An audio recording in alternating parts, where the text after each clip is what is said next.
아멘. 감사합니다. 구원의 확신 7번 구원을 받았는가. 사도행전 25장 1절 말씀. 베스도가 도임한 지 3일 후에 가이사라에서 예루살렘으로 올라가니 대제사장들과 유대인 중 높은 사람들이 바울을 고소할세 베스도의 호의로 바울을 예루살렘으로 옮겨 보내기를 청하니 이는 길에 매복하였다가 그를 죽이고자 함이로라. 베스도가 대답하여 바울이 가이사라에 교류된 것과 자기도 미국에 떠날 것을 말하고 또 가로되 너희 중 유력한 자들은 나와 함께 내려가서 그 사람에게 만일 옳지 아니한 일이 있거든 송사하라 하니라. 아멘. 베스도가 이제 가이사라 총독으로 이제 부임한 지가 이제 3일이 되었어요. 근데 제일 먼저 어떤 일을 했냐 하면 이제 예루살렘에 이제 올라갔는데 이 가이사라에서 예루살렘까지는 약 100km 이제 된다고 해요. 그러면 우리나라로 말하면 서울에서 수원 가는 정도의 거리가 되겠지요. 예, 이렇게 해서 이제 베스도는 이제 유대 총독으로 발령을 받고 이제 예루살렘의 상황을 보려고 이렇게 신속하게 이제 업무를 이제 수행하고 있어요. 베스도는 과연 어떤 인물일까요? 베스도의 이름의 뜻은 이제 기쁨, 즐거움, 명절 그런 뜻이에요. 또 사도행전 24장 27절에 보면 보르기오 베스도라고도 이제 해요. 이렇게 바울이 이제 그 당시 이제 유대를 다스린 이제 로마 총독인 이 벨릭스의 이제 후임자였는데 이제 그는 이제 부임한 지 이제 4일 만에 이제 예루살렘에 올라가서 부임 직후에 이제 그는 이제 지난 2년 동안 전임자 이제 벨릭스 손에서 그냥 지지부지했던 이제 바울의 송사 사건을 유대인들의 이제 요구를 받아들여서 이제 2년 동안 이제 가이사라에 옥에 감금됐던 바울을 소환하여서 이제 재판을 이제 하게 돼요.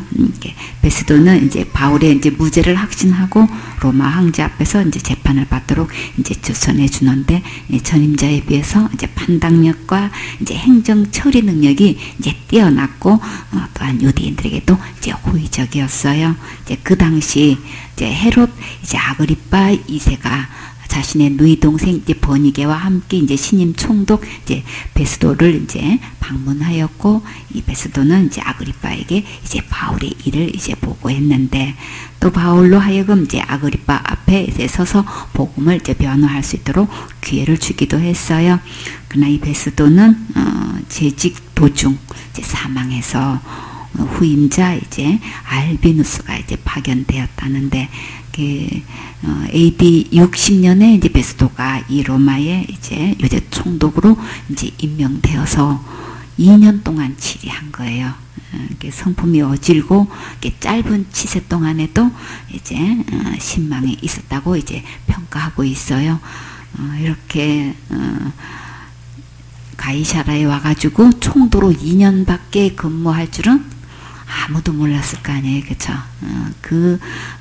2년 동안 바로 오자마자 이렇게 이제 바울의 사건을 이제 처리하는 것을 이제 볼 수가 있는데, 또, 주님께서 베스도에게 이제 마지막 기회를 주셔서 바울의 사건을 통해 이제 복음을 들을 수 있게 하셨는데 베스도는 이 주님의 이 큰 사랑을 듣고 과연 어떻게 결단했을까요? 2절에 대제사장들과 유대인 중 높은 사람들이 이제 바울을 고소했다 그랬어요. 유대인 중에서 높은 사람이라고 하면 어떤 자들이 있을까요? 서기관도 있고 또 제일 높다고 하면 산에 들인 공회원들이겠죠, 그렇죠? 또 간원이라고도 하죠. 또 존경받는다 하면 랍비라고도 또 할 수 있죠. 랍비 중에서 아주 존경받는 사람을 랍빈이라고 했어야겠죠. 극존칭으로 이제 여기는데 여기서 이제 대제사장들과 유대인 중에서 높은 사람들을 모여서 하고 있는 일이 뭐예요? 그 높은 직에 있으면서 지금 바울을 고소한다 그랬어요. 참 대제사장들과 유대인 중 높은 사람들은 2년이 지난 후에도 그 많은 사건 속에서 바울에 대한 사건을 새로 부임한 총독에게 지금 제일 먼저 지금 고소를 하고 있는 거예요. 지금 바로 있던 사건을 새로운 총독에게 보고하는 게 아니고 그 사건을 송사하는 게 아니고 2년 전에 있었던 사건이라고요. 근데 새로 부임한 총독에게 이거를 제일 먼저 안건을 내놓고 이게 해결해달라고 지금 이런 분위기란 말이에요. 참, 근데요, 대제사장들과 그 속에 지금 누가 그렇게 지금 하고 있는 거예요? 악한 영이 바울이 복음 전하는 것을 막기 위해서 이렇게 대제사장들과 유대 높은 자들을 내세우고 있는 거예요. 3절에 베스도의 호의로 바울을 예루살렘으로 옮겨 보내기로 청하니 이는 길에 매복하였다가 그를 죽이고자 미뤄라. 바울이 예루살렘에 있을 때에도 천부장에게 요청해서 바울에게 대해 더 알아볼 것이 있다고 해가지고 법정으로 끌고 오면 법정에 들어가기도 전에 어떻게 하기로 했어요? 죽이려고 몇 명이 대기했다 그랬어요? 40명이 당을 지었다 그랬죠. 그렇죠? 새로 당을 지어가지고 대기해가지고 바울이 아주 그냥 법정으로 가는 길에 아예 없애버리자 이렇게 할 정도였는데 2년이 지나서도 이거 안 잊어버리고 있는 거예요 지금. 그래가지고 제일 먼저 지금 새로 부임을 했다고 하니까 이제 그걸 놓고 지금 총독을 만나서 지금 그렇게 하고 있는데 오늘도 여전히 이렇게 그 계획을 버리지 않고 몰래 숨어 있다가 바울을 죽이려고 지금 하고 있어요. 과연 베스도는 이들의 말을 듣고 어떻게 판결을 내릴까요? 4절에 베스도가 대답하여 바울이 가이사라에 구류된 것과 자기도 미국에 떠날 것을 말하고, 이게 베스도는 이제 자기가 곧 이제 가이사라에 이제 내려갈 것이니까 예루살렘에 잠깐 들렸다가 이제 바로 곧 이제 근무지로 이제 내려갈 거니까 5절에 또 가로되 너희 중 유력한 자들은 나와 함께 내려가서 그 사람에게 만일 옳지 아니한 일이 있거든 송사라 하니라. 너희 중에 힘이 있는 자들은 나와 함께 어디로 가지요? 가이사라에 내려가자. 지금 이렇게 얘기해요. 그래서 바울에 대해서 할 말이 있으면 얼마든지 송사하라고 했어요. 베스도의 통찰력이 지금 대단하지요, 그렇죠? 베스도는 유대인들의 이제 음모를 깨뚫고 지금 유대인의 감정을 건드리지도 않으면서 지혜롭게 지금 잘 결정했지요. 대제사장들과 유대인 중 높은 사람들은 더 이상 아무 말도 못하고 지금 조용히 따르고 있어요. 6절에 베스도가 그들 가운데서 8일 혹 10일을 지난 후 가이사라로 내려가서 이튿날 재판자리에 앉고 바울을 데려오라 명하니, 예루살렘에 간지 한 열흘 정도쯤 돼가지고 이제 가이사라로 내려갔는데 베스도가 예루살렘에서 열흘 동안 있다가 가이사라에 도착한 후 바로 어떻게 했어요? 다음날 재판을 바로 여는 거예요. 정말 전임 총독 벨릭스하고는 정반대지요. 속이 다 시원하게 지금 속전속결로 진행하고 있네요. 7절에 그가 나오매 예루살렘에서 내려온 유대인들이 둘러서서 여러가지 중대한 사건으로 송사하되 능히 증명하지 못한지라. 근데 문제는 유력한 유대인들이 바울에 대해서 죄를 밝혀내지를 못하는 거예요. 아무리 많은 숫자가 둘러서서 송사해도 증거 자료가 없으면 죄인으로 판결하지 못하지요. 그와 마찬가지로 우리의 지옥 갈 모든 죄를 율법에 의하면 마땅히 어디 보내야 돼요? 지옥 보낼 수밖에 없지만 그러나 그 율법을 예수님께서 어떻게 하셨나요? 히브리서 10장 9절에 그 후에 말씀하시기를 보옵소서 내가 하나님의 뜻을 행하려 왔나이다 하셨으니 왜 오셨어요? 그 첫 것을 폐하심은 둘째 것을 세우려 하심이라. 첫 것이 뭐예요? 그쵸. 율법을 놓고 보면 우리는 다 형벌 받고 그냥 심판 받고 지옥 갈 수밖에 없어요. 그쵸? 그 율법에 613가지가 되는데 그 법에서 걸리지 않는 법 하나도 없지요. 다 접촉돼서 우리는 다 그거 있는 한 우리는 다 망해요. 그쵸? 그래서 주님은 오셔서 그거 다 폐하셨어요. 둘째 것 어떤 거 세우셨나요? 단 한 명도 율법에 의해서 지옥 가지 않도록 그 율법을 폐하시고 새로운 법을 세우셨어요. 그 새로운 법이 뭐였나요? 생명의 성령의 법으로 제가 사망의 소리를 완전히 해방시켜 주셨지요. 그래서 이 뜻을 쫓아 예수 그리스도의 몸을 단번에 들이심으로 말미암아 우리가 거룩함을 얻었노라. 거룩하다는 것은 어떤 거예요? 죄가 하나도 없는 거죠. 누구만큼 없는 거예요? 하나님만큼 없는 거예요. 그렇죠? 우리가 어떻게 하나님만큼 죄가 없을 수 있어요? 우리는 아무리 노력해도 힘쓰고 애쓰고 해도 우리는 그렇게 될 수가 없지요. 마음뿐이에요. 그렇죠? 죄를 안 짓고 살면 얼마나 좋겠어. 죄 짓고 싶은 사람 아무도 없어요. 그렇죠? 근데 내 마음대로 안 돼요. 그렇죠? 어떻게 해서 그래요? 우리는 태어날 때부터 죄 중에 태어났기 때문에 우리는 안 짓고 싶어도 자꾸 죄를 짓게 된단 말이에요. 그래서 그 문제를 내 스스로 할 수 없기 때문에 주님이 오셔서 법 자체를 아예 다 없애버리시고 새로운 법으로 우리 전부 다 천국 갈 수 있도록 이렇게 놓으셨는데 그 첫째 것 폐하시고 둘째 것 세우실 때에 어떤 대가를 지불하셨나요? 주님께서 몸을 들이셨어요. 그렇죠? 생명을 바쳐서 그 법을 세우셨다고요. 생명을 바치지 않으면 내가 어떻게 해야 돼요? 율법에 의해서 우리의 생명을 그 죄값을 치러야 되기 때문에 주님이 내 대신 그 죄값을 들여서 치르셨죠. 그래서 그 결과로 우리를 하나님만큼 거룩하게 해 주셨어요. 율법에 의한 죄가 전혀 없게끔 주님께서 이렇게 깨끗하게 의롭게 거룩하게 해 주셔서 우리에게 모든 것을 선물로 주셨지요. 그래서 거룩함을 얻었노라 그러신 거예요. 말씀 그대로 얻은 거예요. 거룩함을 얻는 거예요. 깨끗함을 얻는 거예요. 의롭다함을 얻는 거예요. 거룩함을 받으셨습니까? 아멘. 근데요, 예수님 믿는다고 하면서 천국 간다고 하면서 거룩함을 얻었다고 확신하는 사람은 만나보기가 어려워. 거룩한 거는 누구만 거룩하다 그래요? 하나님은 거룩하신 거는 시인하는데 그 거룩함을 나에게 주셔서 나를 거룩하게 해주셨다는 것은 거기까지는 믿는 사람을 찾아보기가 힘들어. 그러나 주님은 십자가의 죽음과 부활로 나를 거룩하게 해 주셨어요. 우리는 그것을 믿고 받으면 되는 거예요. 얻는 거예요. 선물로 다 우리에게 주셨어요. 그래서 골로새서 2장 13절에 또 너희의 범죄와 육체의 모할로 죽었던 너희를 우리는 다 율법으로 보면 우리는 다 지금 죽어있는 상태인 거예요. 살아있는 사람 아무도 없는 거예요.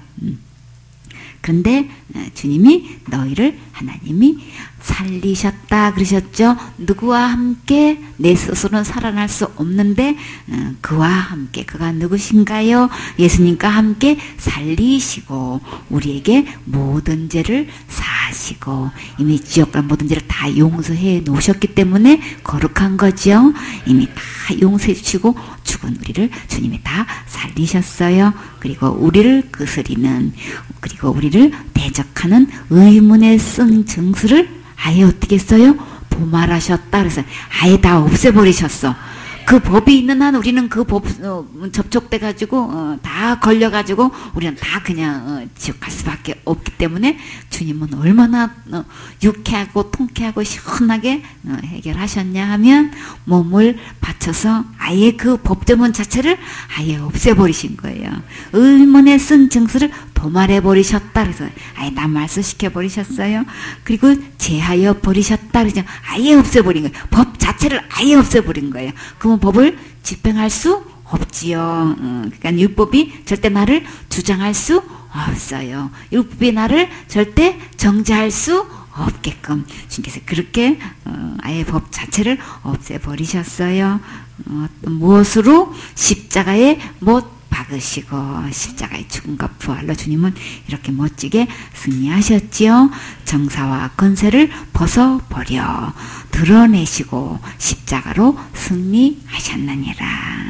절대로 이렇게 율법을 의해서 그 권세와 세력이 우리를 주장할 수 없도록 그래서 완전히 벗어버리시고 완전히 막 드러내셔가지고 이렇게 십자가로 이 율법을 첫째 것 폐하시는 것으로 승리하셨어요. 그래서 둘째 법을 완전히 세우셔서 더 이상 바울을 정죄할 수 없듯이 우리를 정죄할 수 없게끔 주님이 이렇게 멋지게 승리해 주셨지요. 예수님께서 이렇게 완벽하게 지옥과 모든 죄를 십자가에서 대승리를 하셨기 때문에 율법 우리를 절대 정죄할 수 없어요. 내가 지은 모든 죄를 볼 수 없도록 다 도말하셨어요. 법조문 자체를 아예 없애버리셨어요. 지옥과 모든 권세에서 완전히 벗어나게 하셨지요. 로마서 8장 1절에 그러므로 이제 그리스도 안에 있는 자에게는 결코 뭐가 없어요? 정죄함이 없나니. 이는 그리스도 그 이유는 예수님 안에 어떤 법이 있어요? 생명의 성령의 법이 죄와 사망의 법에서 너를 해방하였습니다. 지금 여러분은 율법 아래에 있는 것인가? 예수님 안에 있는 것인가? 어떤 것을 선택하셨습니까? 믿음은 선택이에요. 그래서 예수님께서 십자가에서 죽으시고 부활하셔서 지옥 갈 내 모든 죄를 영원히 용서해 주시고 우리에게 구원을 선물로 주셨어요. 믿음은 하나님께서 구원의 선물을 주실 때 받는 거예요. 그러면 율법에서 해방되고 결코 정죄함이 없지요. 하나님부터 구원의 선물을 받은 사람은 절대 자기 자랑하지 않아요. 바울처럼 오직 누구 자랑해요? 예수님의 십자가 자랑만 하지요. 갈라디아 6장 14절에 그러나 내게는 우리 주 예수 그리스도의 십자가 외에 결코 자랑할 것이 없다. 그래서 이제 바울은 어떤 말씀으로 이 기회에 베스도 총독에게 복음을 전할까요? 정말 기대되지요? 바울은 어디 가나 십자가 자랑했어요. 우리는 오직 누구만 바라봐야 돼요? 믿음의 주 온전케 하시는 예수님 바라보세요. 내 행위 바라보면 아무도 구원을 확신할 수 없어요. 오직 십자가만 보세요. 주님께서 십자가에서 다 이뤄놓으셨지. 이렇게 하면 우리는 언제든지 확신할 수 있고 평안을 누릴 수 있고 안심할 수 있어요. 나 바라보면 잘할 때도 있고 못할 때도 있고 승리할 때도 있고 실패할 때도 있어요. 마음속에 확신을 가지고 막 이렇게 막 기쁨이 넘칠 때도 있지만 그렇지 못할 때도 있기 때문에 나를 절대 믿을 때가 못 되지요. 그냥 오직 십자가 바라보면 우리는 항상 확신할 수 있지요. 항상 승리할 수 있는 거예요. 그러니까 우리는 오직 입만 열리면 누구 자랑해야 돼요? 예수님의 십자가 자랑해야 되는 거예요. 십자가로 우리 한마음 한뜻 한입이 되셔야 되겠지요. 그 힘을 가지고 앞으로 전진할 수 있어요. 계속 내 안에 확신이 없는 갈로 일생 동안 그 실험하면 어떻게 되겠어요? 그러면 한 발치도 나아가서 단사람에게 복음 전할 수 없어요. 십자가 바라보면 담대히 바울처럼 복음 전할 수 있지요. 8절에 바울이 변명하여 가로되 유대인의 율법이나 성전이나 가이사에게나 내가 도무지 죄를 범하지 아니하였노라 하니. 바울은 이제 율법으로나 로마법으로도 아무리 따져봐도 사형받을 죄를 범한 적이 없다고 지금 담대히 증거했어요. 9절에 베스도가 유대인의 마음을 얻고자 하여 바울들을 묻되 내가 예루살렘에 올라가서 이 사건에 대하여 내 앞에서 신문을 받으려느냐? 베스도는 유대인의 이 유지급 되는 사람들에게 또 이렇게 빗나가면 통치하기가 참 힘들어져요. 이들의 좀 도움도 또 필요하죠. 적극적으로 도와주고 이러면은 이제 일하기가 좋은데 또 이들이 또 특별히 베스도에게 와가지고 이 바울에 대한 사건을 이렇게 청탁해 왔기 때문에 또 이거를 또 감안을 해서 그들의 말대로 또 그대로 또 바울에게 이제 이야기하는 거예요. 그 말도 한마디도 안 꺼내면 또 이제 또 유대인들이 또 그 문제를 또 삼을 거 아니에요. 그죠? 또 어떤 또 말썽을 피울지 모르니까 그래서 바울들은 이제 내가 예루살렘에 올라가서 이 사건에 대해서 신문 받겠냐고 이제 물어보는 거예요. 그 이유는 뭐 때문에 그랬다 그랬어요? 유대인의 마음을 얻고자 이렇게 얻을 필요가 있으니까 정치적으로 이제 그렇게 했는데 유대인들이 예루살렘에서 가이사라까지 내려왔으니까 공평하게 그들의 요청도 들어주었어요. 베스도가 이제 유대 총독으로 왔으니까 유대인의 민심을 잃어서 반발을 사면 다스리기가 힘들겠죠. 그래서 유대인의 마음도 얻어야 하니까 그들의 요청대로 이제 예루살렘에서 이제 신문을 받도록 요청한 것을 이제 바울에게 물었는데 베스도는 당연히 바울이 어떻게 말할 것을 알았을까요?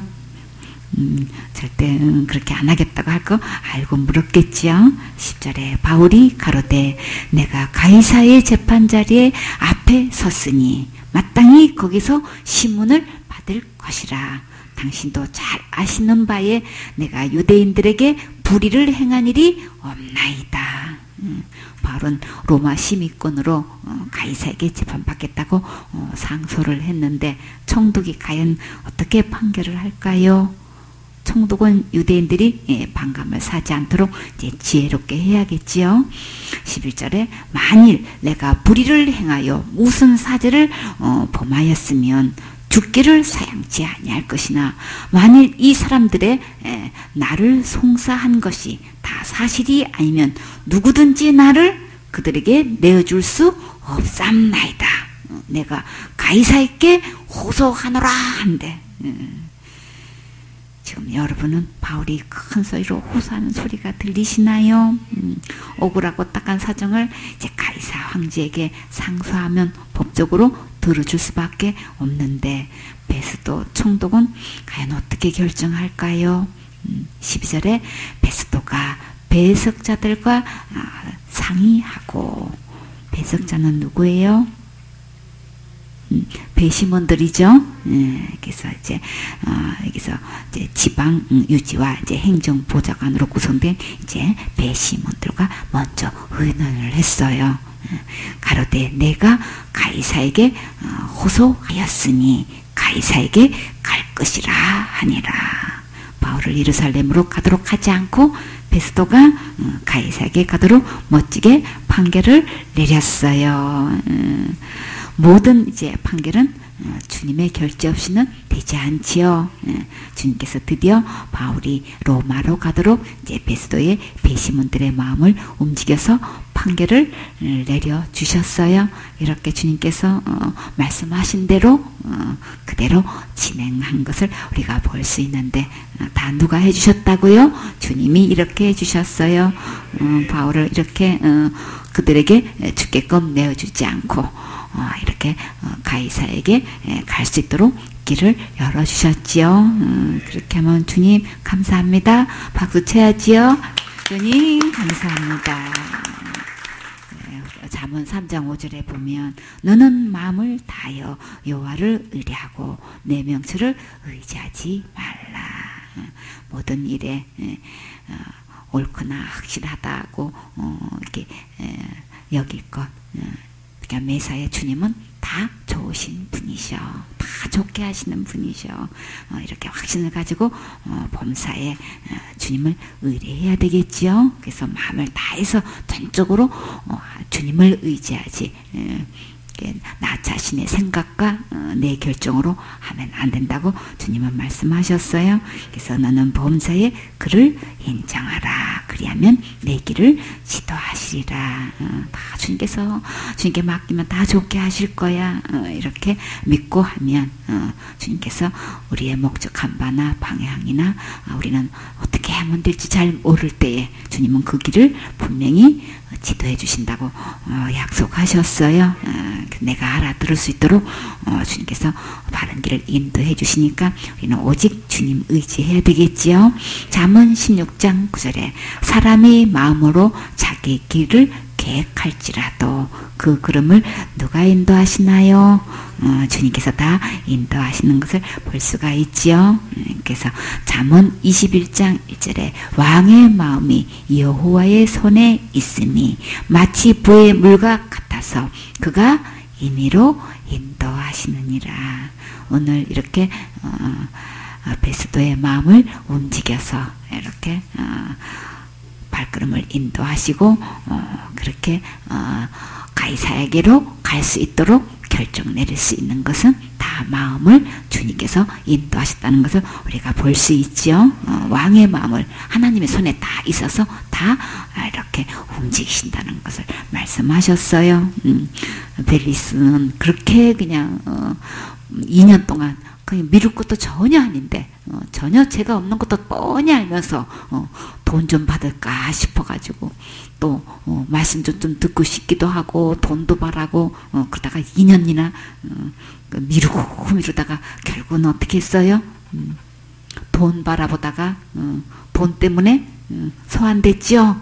다시 그냥 로마로 소환돼가지고 총독 임기도 다 그냥 불명스럽게 이렇게 되어버렸는데 베스도는 아주 그냥 아주 법적으로 전혀 하자가 없는데 이렇게 배심원들에게 다 또 상의를 또 하면서 전혀 문제가 안 되게끔 유대인도 그걸 반란을 일으킬 수 없고 또 배심원들도 전혀 거기서 문제 없도록 다 이렇게 의논을 해가면서 최종 결론을 가이사에게로 가도록 이렇게 해서 유대인들에게 바울을 넘겨주지 않게 해주셨지요. 13절에 수일 후에 아그리파 왕과 버니게가 베스도에게 문안하러 가이사라에 왔다 그랬어요.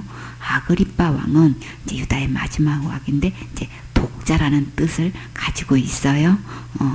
여기서 이 아그리파 왕은 아리스도포 블루스와 이제 버니게의 이제 아들인데 헤롯 대왕의 이제 손자인 이제 아그리파 1세가 있어요. 이 아그리파 1세는 성경에 보면 사도행전 12장 1절에 헤롯이라고 나와 있죠. 그 헤롯 왕을 이제 아그리파 1세를 말하는 거예요.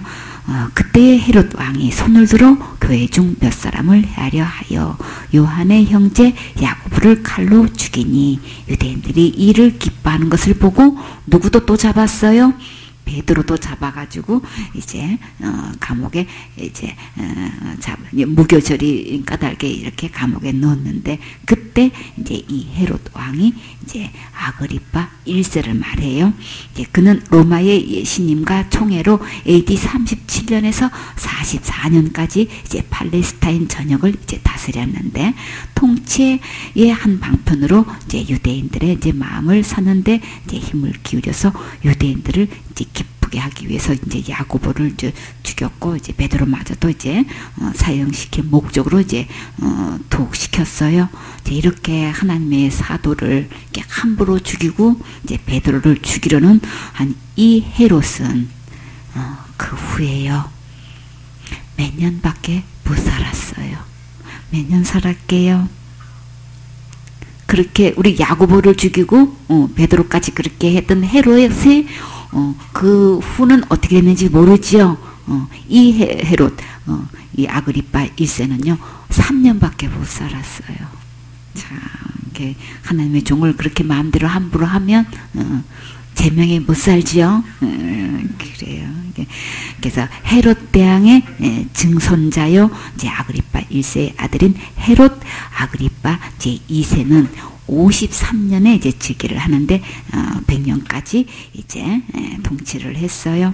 이제 아그리파는 이제 부친의 영토 일부분인 이제 갈릴리와 이제 베레아 지방에 이제 분봉왕으로 이제 있었는데 이제 자신의 배우자로 여동생 누이 이제 베니게를 이제 만나서 이제 결혼을 했어요. 한편 친동생하고 결혼하는 거는 우리는 익숙지 않지요. 그때 그 시대는 이제 그런 것들이 가능했대요. 거의 이제 흔한 일인가 봐요. 근데 유대인 세계에서는 이제 그게 굉장히 문제가 됐었어요. 이제 한편 이제 사도 바울은 이제 아그리빠와 베스도 앞에서 이제 신문을 받게 되는데, 여기서 보니게가 이제 이 가이사라에 함께 이제 아그리빠 왕하고 이제 같이 이제 왔는데, 이 보니게는 이제 승리자라는 뜻이에요. 헤롯 대왕의 이제 아들인 이제 헤롯 아그리빠 1세의 맏딸이에요. 남동 여기서 이제 헤롯 이제 아그리빠 2세의 이제 여동생인데, 이제 또 그 여동생 중에서 또 이제 드루실라가 또 있어요.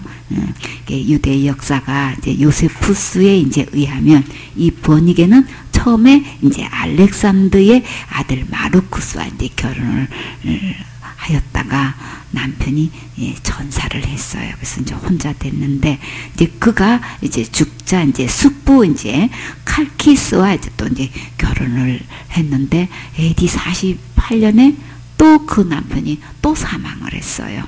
이게 여기서 이제 이게 이제 그래서 이제 그냥 아그리빠 이제 그 후에 다시 이제 오빠한테로 와가지고 이제 함께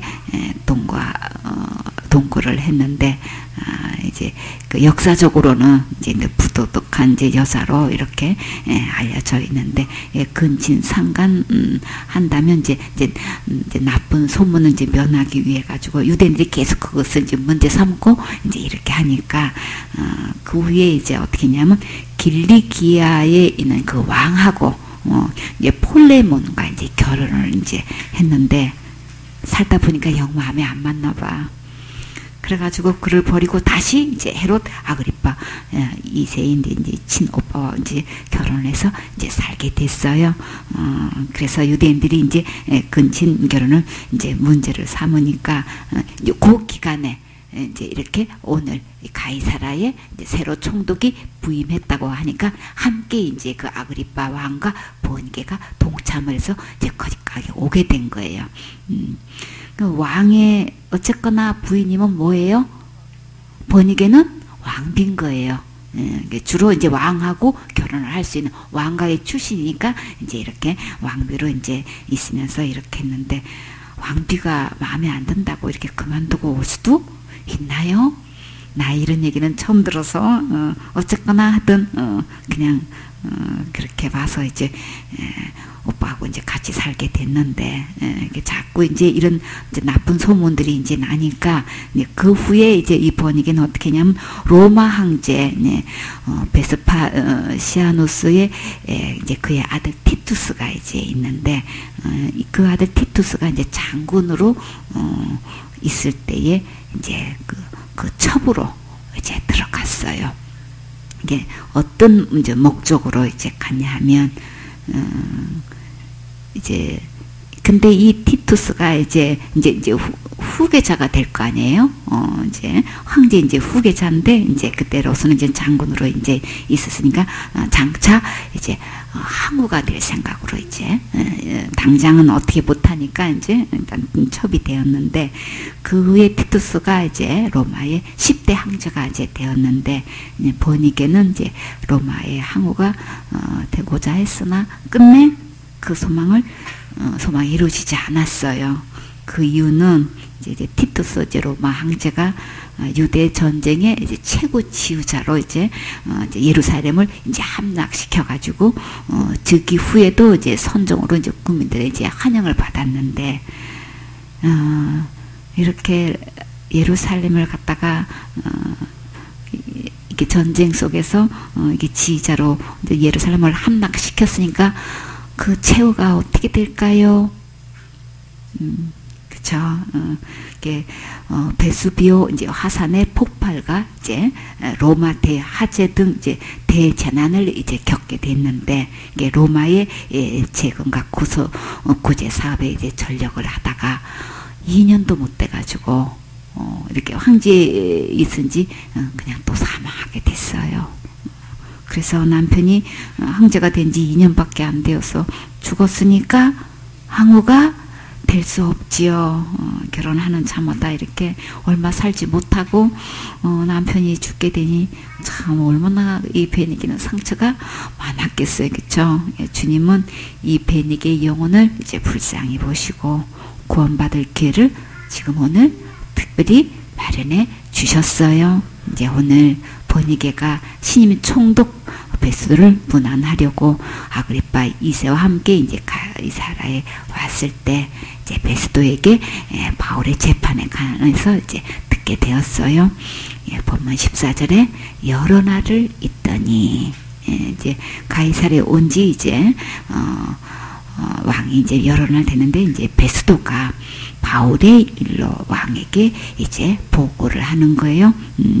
벨리스가 이제 한 사람을 구리하여 두었었는데 내가 부임해서 보니까 근데 이제 이게 총독 이제 베스도가 이제 아그리파 왕에 대해서 바울에 대해서 이제 의논을 하고 있는데 15절에 내가 예루살렘에 있을 때에 유대인의 대제사장들과 장로들이 그를 고소하여 정죄하기를 정하기에 이제 베스도가 이제 가이사랴에 부임한 지 이제 3일 만에 이제 예루살렘에 올라갔지요. 그때 이제 유대 제사장들과 장로들이 이제 바울을 사형시켜 달라고 요청했는데 그때 어떻게 대답했나요? 16절에 내가 대답하되 무릇 피고가 원고들 앞에서 고소사건에 대하여 변명할 기회가 있기 전에 내어주는 것이 어느 법이 아니에요? 로마 사람의 법이 아니라 하였노라. 피고의 말도 듣지 않고 사형에 내어주는 것은 말도 안 되지요. 그래서 베스도 총독은 이렇게 로마법에 맞지 않는다고 단호하게 대답했다고 이제 왕한테 보고했어요. 17절에 그러므로 저희가 나와 함께 여기 오매 내가 지체하지 아니하고 이튿날 재판자리에 앉아 명하여 그 사람을 데려왔으나 그래서 이제 이 일을 미루지 않고 이튿날 바로 재판을 열고 이제 피고의 말을 들었는데 18절에 원고들이 서서 나의 짐작하던 것 같은 악행의 사건은 하나도 제출치 아니하고 이게 총독이 볼 때 원고들이 제출한 사건을 짐작했던 사형에 해당되는 그런 악한 행동은 하나도 없었다고 지금 왕에게 보고하고 있어요. 19절에 오직 자기들의 종교와 또는 예수라 하는 이에 죽은 것을 살았다고 바울이 주장하는 이 일에 관한 문제로 송사하는 것 뿐이라. 오직 자기의 종교와 예수의 죽음과 부활을 주장하는 일에 관해 이제 고발한 것 뿐이었습니다. 이제 이렇게 하니까 그래서 20절에 내가 이 일을 어떻게 사실하는지 의심이 있어서 바울에게 묻되 예루살렘에 올라가서 이 일의 시문을 받으려느냐 한즉 내가 이 문제를 어떻게 처리하는지 이제 몹시 난처해가지고 바울에게 예루살렘에 가서 재판받을 생각이 있냐고 물었더니 21절에 바울은 황제의 판결을 받도록 자기를 지켜주기를 호소하므로 내가 그를 가이사에게 보내기까지 지켜두라 명하노라 하니 이제 바울이 한계의 판결을 이제 받겠다고 해서 가이사에게 이제 보내기까지 이제 지켜두고 있습니다. 여기서 이제 가이사가 언급되죠. 가이사에 대해서 한번 살펴볼까요? 성경에 언급되는 이게 로마의 모든 황제가 이제 가이사로 이제 통치됐어요.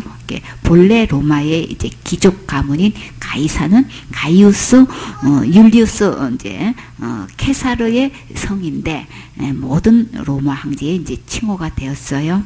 그래서 성경에 나온 로마 황제들을 보면은 이제 4명의 황제가 나오는데 가이사는 성씨고 또 이제 시즈라고도 이제 해요.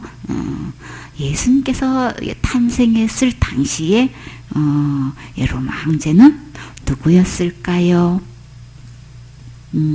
누가복음 2장 1절에 보면 이때 가이사 아구스도가 영을 내려 천하로 다 호적하라 하였으니 우리 이 대목은 우리 기억하죠? 이 호적은 구레뇨가 수리아 총독되었을 때 첫 번 한 것이라. 이 모든 사람이 호적하러 각각 고향으로 돌아갔다 갔다 그랬어요. 그쵸? 그때 요셉과 마리아도 호적하러 갔었죠. 이제 그렇게 해서 이제 얘기를, 예수님을 이제, 그때 이제 구유에서 이제 탄생했는데, 이때 이제, 아구스도 가이사가 이제 로마의 초대 황제예요. 그래서 가이사 스고는 아구스도는 이제 성경에 여기 딱 한 군데 이제 소개되고 있어요. 가이사 아구스도는 내정에 이제 충실함으로써 41년간 이제 통치를 했는데 그 기간 중에 이제 로마의 평화 시대가 이제 시작되었고 또 베르길리우스 또 호라티우스 리우스 등이 이제 활약하는 이제 라틴 문화의 이제 함군 시대를 이제 당대 이제 시켰어요. 저 아구스도는 이제 옥타비아누스라 이제 부르기도 이제 해요. 이제 왕의 이름을 이렇게. 그래서 이제 첫째 이제 로마 초대 황제가 성경에 그렇게 딱 한마디로 이제 소개되었고, 두 번째 이제 그의 후계자가 디베로 가이사인데 AD 14년에서 37년간 이제 통치를 했어요. 이제 로마 2대 이제 황제예요.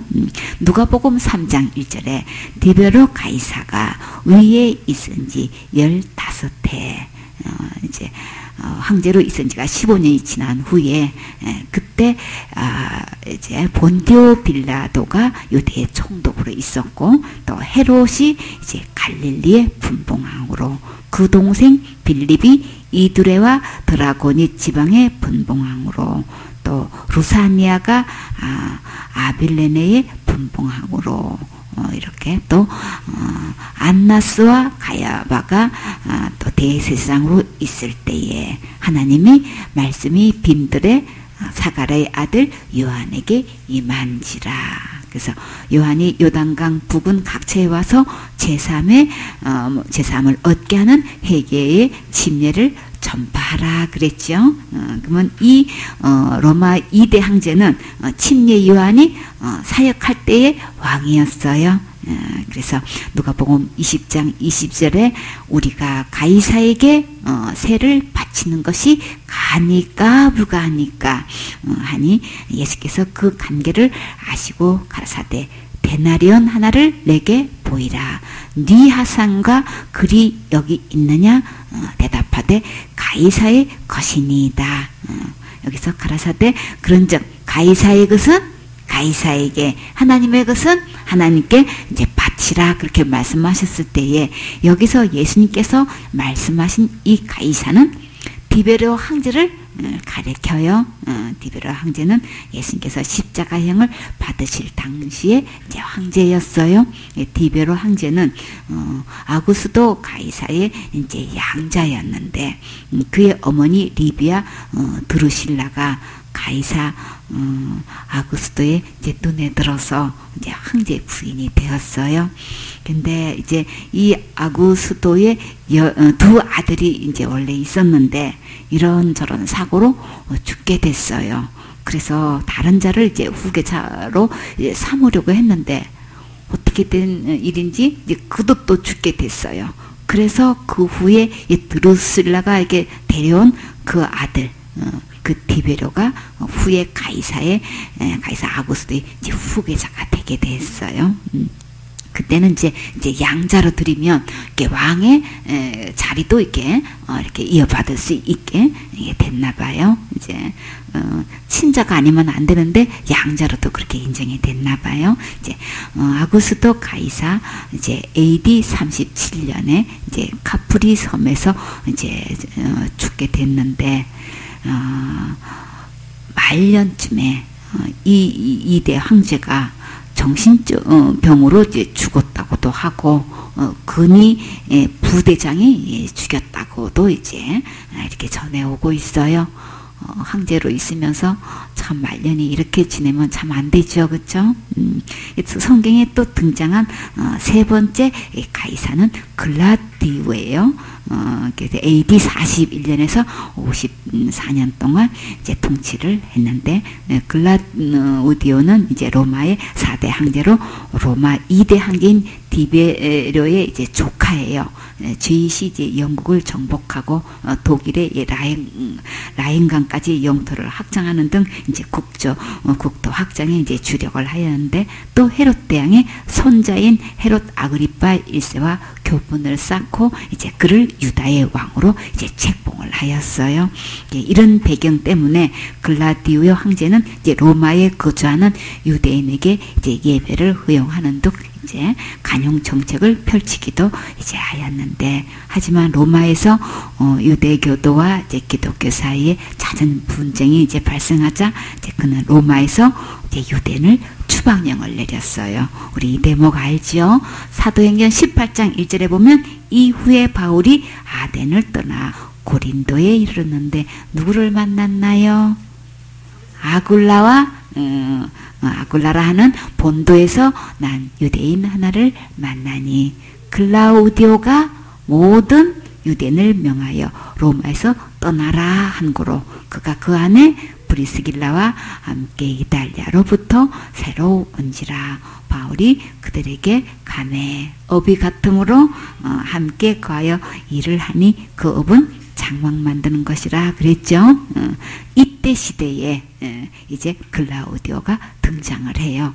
그때 글라우디오 황제가 하도 그냥 로마에서 유대인하고 기독교인하고 막 이 사건이 너무 많이 일어나니까 아주 이제 그게 달해가지고 안 되겠다 싶어가지고 아예 유대인 전체를 다 명령해가지고 로마에 아직 그냥 얼씬도 못하게끔 이렇게 명령을 내렸는데, 그 중에 이제 브리스길라와 아굴라가 로마에서 추방당해가지고 온 게 이제 고린도에서 이제 바울을 만나가지고 같이 업을 만드는 장막으로 이제 거기서 함께 거하면서 이제 복음을 전하게 됐는데, 이때 이제 추방당한 유대인 중에 이제 브리스길라와 아굴라는 고린도에 와서 이제 사도 바울을 만나 이제 복음의 동력자가 되었지요. 신약 시대의 선지자 아가보는 천하의 큰 흉년이 들 것이라 예언했는데, 그의 예언은 이제 글라디우의 황제 때 이제 성취되었다라고 사도행전 11장 28절에서 말씀하고 있어요. 아가보가 어디 와서 이 예언을 했었나요? 안디옥 교회에 와서 그때 얘기했죠. 사도행전 11장 28절에 그 중에 아가보라 하는 한 사람이 일어나 성령으로 말하되 천하가 크게 흉년 들리라 하더니 글라우디오 때에 그렇게 되니라. 그래서 글라우디오 때라고 하면은 우리는 잘 몰라요, 그렇죠?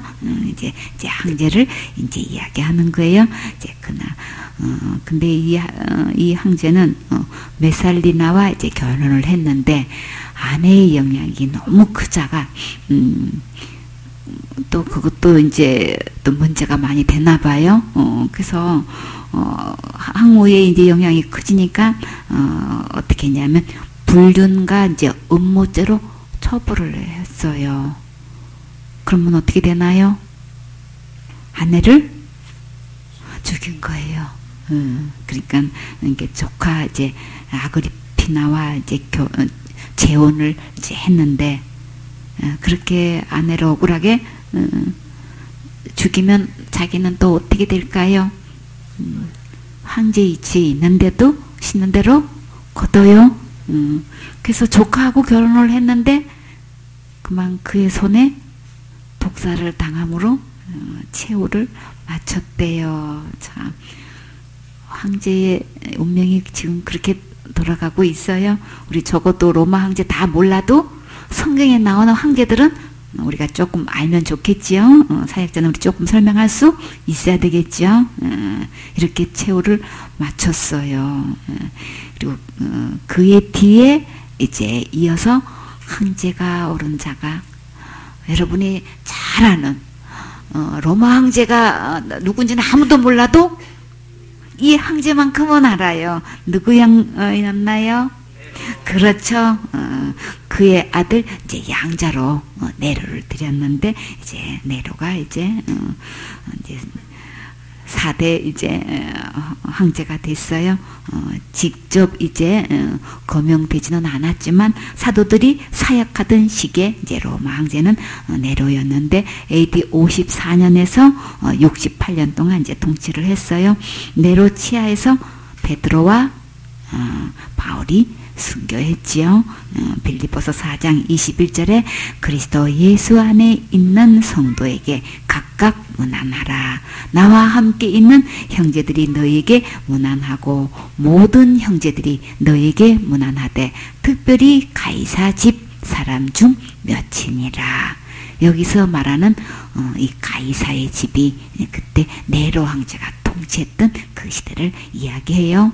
네로가 황제가 되는 길은 참 험난했어요. 그것은 이제 그 자신보다 어머니 아그리피나의 집념의 이제 결과로 이제 황제가 됐어요. 고작 16살의 이제 나이로 로마 황제가 됐자 처음에는 그 황제 되는 걸 굉장히 귀찮아했대요. 그래가지고 자신은 이제 시나 음악을 즐기며 사는 게 좋지 정치 노름하는 거는 적성이 아니라고 그러고 이제 거절을 했나 봐요. 그런데 이제 그의 어머니 아그리피나는 이제 황제란 이제 무엇인지 할 수 있는 자리라고 이렇게 이제 아들을 이제 설득을 해가지고 황제로서 이렇게 시와 음악을 충분히 즐길 수 있다고 이렇게 충고를 해주었어요. 네로는 이제 이를 귀담아 이제 듣고 이제 마침내 자신만의 방식으로 이제 이렇게 이제 황제의 자리를 이제 실현을 했는데 이제 네로의 어머니 아그리피나의 이 야망으로 이제 황제가 되었는데. 근데 그 후에 이제 엄마 아그리피나의 이게 생각대로 네로가 정치를 하지 않는 거예요. 그래가지고 황제로 있으면 또 연극도 했다고 하고, 하여튼 조금 특별했나 봐요. 그래서 네로 어머니 아그리피나가 안 되겠다 싶었나 봐. 그래가지고 그냥 그걸로 그냥 아들이 황제로 있으면은 그냥 그대로 살면 되죠. 근데 그게 또 그 야망에 또 안 채워졌는지 다른 사람을 황제로 세우려다가 그만 그게 이제 업무가 드러나서 그 엄마를 네로가 어떻게 했나요? 엄마를 살해했대요. 참. 그래서 그 후에 네로는 많은 이제 민심을 잃었고 또 여러 가지 일로 결국 이제 반란군에 쫓겨가지고 이제 도망을 했는데 이제 붙잡혀서 고문받다가 죽는 게 너무 겁이 나서 굉장히 또 겁도 많대요. 이제 네로는 우리는 폭군 이렇게 해가지고 굉장히 막 그럴 것 같은데 굉장히 소심했나 봐요. 그렇게 죽지 않아서 이제 자살을 시도했는데 그것도 혼자 못하는 거예요. 이제 그래가지고 하인에게 이제 도움을 받아가지고 이제 죽게 됐다는 거예요. 그래서 네로 황제는 54년 황제로 즉위해서 68년 이제 반란의 와중에서 이제 자살로 생을 이제 마감을 했는데 이렇게 하나님을 경외하지 않은 인생은 절대 행복하지 않지요. 황제가 되었던 이제 항우가 되었던 분봉왕이 되었던 총독이 되었던 그 권력은 영원하지도 못하고 또 황제의 짧은 권력으로 수많은 자들을 죽이고 또 비참하게 생을 마치는 것을 이제 여러 왕들을 통해 보았어요. 여러분은 황제의 자리가 부럽습니까? 항우의 자리에 앉고 싶으신가요? 총독이 되고 싶으십니까? 잠언 10장 27절에 여호와를 경외하면 장수하느니라. 그러나 악인의 연세는 짧아지느니라.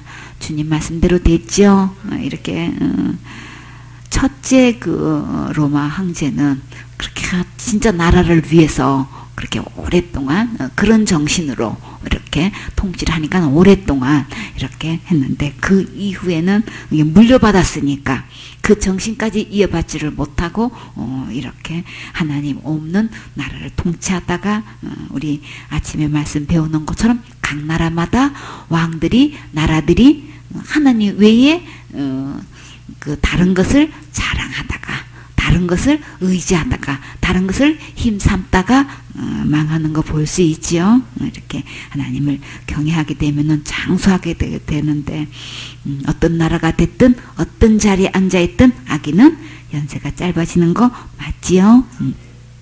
잠언 28장 16절에 무지한 치리자는 포악을 크게 행하거니와 탐욕을 미워하는 자는 장수하리라. 그러니까 어떤 나라가 됐든 간에 이제 무지하게 이렇게 치리하고 포악을 크게 행하고 그렇게 되면은 금방 단명하게 되는데 그런 것들을 미워하는 자는 장수하게 된대요. 그래서 베드로전서 2장 9절에 오직 너희는 어떤 족속이에요? 택하신 족속이요 왕같은 제사장이요 거룩한 나라요 그의 소유된 백성이니 이는 너희를 어두운 데서 불러내어 그의 귀한 빛에 들어가게 하신 자의 아름다운 덕을 선전하게 하려 하심이라. 로마 황제 부럽지 않다고 하셨죠. 우리는 왕같은 제사장이에요. 우리 주님은 뽑고 뽑은 택하신 족속이지요. 우리는 이미 거룩한 나라를 유업으로 받았어요. 우리는 누구에게 속한 백성이에요? 하나님께 속한 백성이고 하나님의 자녀지요. 우리는 로마 황제는 이렇게 비참하게 생을 마쳤고 별로 오래 살지도 못하고 단명했고 참 그렇게 왕자를 있으면 아내를 죽이고 어머니를 죽이고 그냥 형제를 죽이고 아주 죽이는 일을 아주 그냥 이렇게 아무렇지 않게 하다가 자기도 비참하게 죽는 것을 보았는데 우리 하나도 부럽지 않아요. 우리는 현재 하나님 나라에서 왕같은 제사장이에요. 계시록 22장 1절에 또 저가 수정같이 맑은 생명수의 강을 내게 보이니 하나님과 및 어린 양의 보좌로부터 나서 길 가운데로 흐르더라. 강자위에는 어떤 나무가 있어요? 생목나무가 있어. 몇 가지 열매를 맺히나요? 12가지나 맺혀요. 그 실과를 맺히되 그 나무 잎사귀는 만국을 소성하기 위하여 있더라. 이 실과는 얼마만큼의 맺혀요? 이것을 따먹을 수 있어요? 달마다 이거요? 맞아. 그래요. 3절에 다시 저주가 없으며 하나님과 그 어린 양의 보좌가 그 가운데 있으리니 그의 종들이 그를 섬기며 그의 얼굴을 벌터여 그의 이름도 어디에 있어요? 저희 이마에 있으리라. 누구의 이름이 있다는 거예요? 예수님의 이름이 우리 이마에 다 있대요. 다시 밤이 없겠고 등불과 햇빛이 쓸데없으니 이는 주 하나님이 저에게 빛이심이라. 자, 우리가 하늘나라에서 왕같은 제사장이라고 했어요. 그 왕노릇을 얼마만큼 하나요? 세세토록 왕노릇 하리로다. 로마 황제는 그렇게 연세가 그야말로 수명이 짧았는데 우리는 세세토록 왕노릇해요. 그래서 우리는 예배 성공하면 인생 성공해요. 예배 축복 받으면 인생도 축복 받아요. 예배 속에서 행복을 누리면 인생에서도 행복을 누릴 수 있지요. 하나님께 예배 드리고 말씀대로 순종하며 주와 복음을 위해 사는 인생이 가장 최고로 행복한 거예요. 아그리빠 왕이 베스도 총독에게 이제 바울에 대한 보고를 다 듣고 어떻게 반응했는지 한번 볼까요? 22절에 아그리빠가 베스도더로 이르되 나도 이 사람의 말을 듣고자 하노라. 베스도가 가로되 참 베스도가 어떻게 일을 처리해요? 미루지 않고 바로 언제 들어요? 내일 들으리이다 하더라. 베스도는 정말 시원시원한 석궁인 것을 느낄 수 있죠. 내일 바로 들을 수 있도록 적극 추진하는 모습이 정말 마음에 드네요.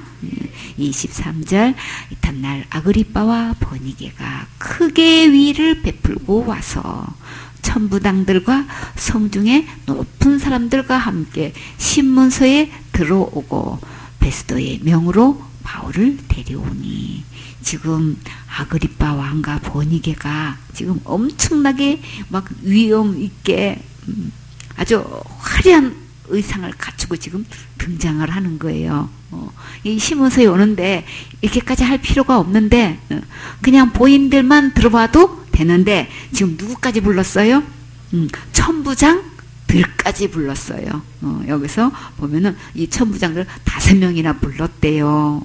그러니까는 우리는 뭐 유대 가난한 총독이 있는가 하면 가이사라는 또 이게 5명인데 각 천부장을 이 5명이나 불러가지고 그것뿐만 아니라 또 높은 명사들까지 함께 이제 법정으로 이제 같이 불러서 들어오는 거예요. 지금부터 이제 여러분은 모두 배심원 자리에 특별히 초대하여 모시겠습니다. 잘 경청해 주시고 공평한 판결을 내려주시면 감사하겠습니다. 그래서 24절에 베스도가 말하되 아그리빠 왕과 여기 같이 있는 여러분이여 당신들의 보는 이 사람은 유대의 모든 무리가 크게 외치되 살려두지 못할 사람이라 하여 예루살렘에서와 여기서도 내게 청언하였으나 나는 살피건대 죽일 죄를 몇 개 발견했어요? 범한 일이 없더이다. 그러나 저가 황제에게 호소한 고로 보내기를 작정하였나이다. 그에게 대하여 황제께 확실한 사실을 아랠 것이 없으므로 신문한 후 상소할 재료가 있을까 하여 당신들 앞 특히 아그리빠 왕 당신 앞에 그를 내어 세웠나이다. 제목을 베풀지도 아니하고 제수를 보내는 것이 무리한 일인 줄 아나이다 하였더라. 베스도 총독 말 진짜 잘하지요. 베스도는 이제 바울에 대해서 제목이 무엇인지도 모르는 상태에서 가이사 황제에게 보내는 것은 뭐라고 여겼다고요? 무리한인 것 같아서 오늘 이 문제를 분명히 해서 가이사에게 상소할 재료가 있을까 해서 이제 이 자리를 마련했다고 이렇게 정중하게 지금 인사를 하고 있어요. 이제 바울을 이렇게 해서 이제 많은 사람들에게 소개를 했는데 여기서 베스도가 바울이 한 말을 한마디로 요약한 적이 있어요. 바울을 왜 고소했다 그랬어요? 바울이 무슨 일을 했기 때문에 이렇게 고소당하고 있다고 한마디로 이야기했지요. 어떤 얘기라 그랬어요?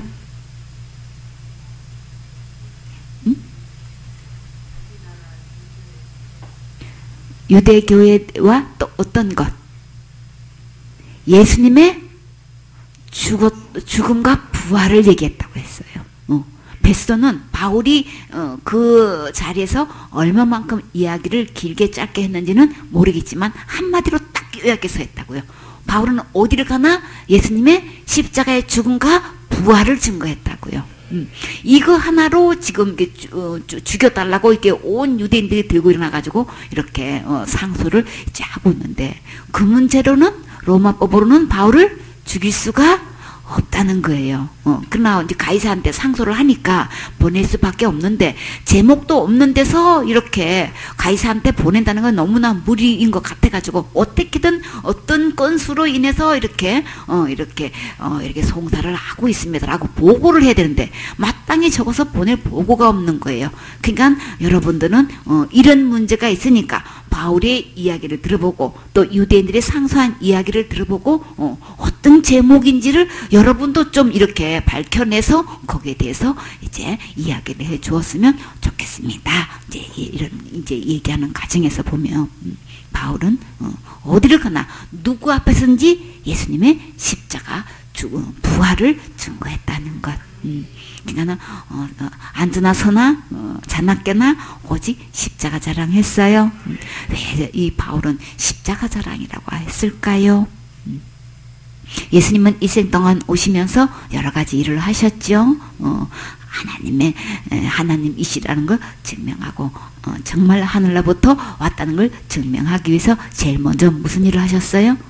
기적을 베푸셨죠. 병자도 고쳐주시고 귀신도 쫓아내시고 이런저런 일을 말씀을 가르치기도 하셨는데 한마디로 그렇게 예수님에 대해서 이야기하려면 이제 여러 가지가 이제 여러 가지 장황하게 늘어놓을 수 밖에 없는데 그러나 바울은 예수님의 십자가 자랑을 했다고 했어요. 예수님의 십자가 자랑 속에는 딱 한마디로 무엇이 들어가 있어요? 십자가를 통해서 우리의 지옥과 모든 죄를 해결하셨지요. 모든 지옥과 죄를 주님께서는 완전히 승리하셨단 말이에요. 그러니까 십자가로 예수님의 한 일, 십자가 자랑으로 우리의 구원을 이루셨단 말이에요. 그러면 이 예수님은 어떤 분이냐? 왜 십자가 자랑을 했냐? 십자가를 통해서 우리를 구원하셨기 때문에 우리를 절대 지옥 가지 않고 천국 갈 수 있도록 하셨기 때문에 십자가 자랑했어요. 우리는 오직 그러면 무엇을 바라봐야 돼요? 십자가를 바라봐야 돼요. 십자가에서 지옥 갈 모든 죄를 다 해결하신 이 예수님을 바라보면 확신하지 않을 수 없잖아요. 그렇죠? 절대 이게 흔들리지 않죠? 사단은 계속해서 무엇을 보게 해요? 나를 보게 한단 말이에요. 나를 보게 해가지고 나의 죄를 보게 하고 나의 실수를 보게 하고 나의 부족한 점을 보게 하고 또 한편으로 또 뭐를 보게 해요?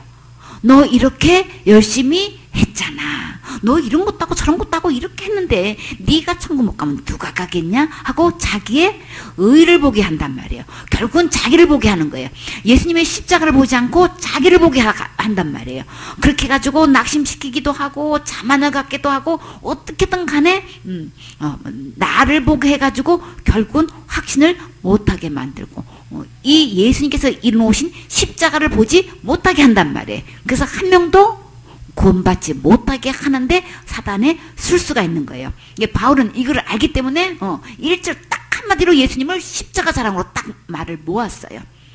그러면 어느 누구도 승리할 수 있어요.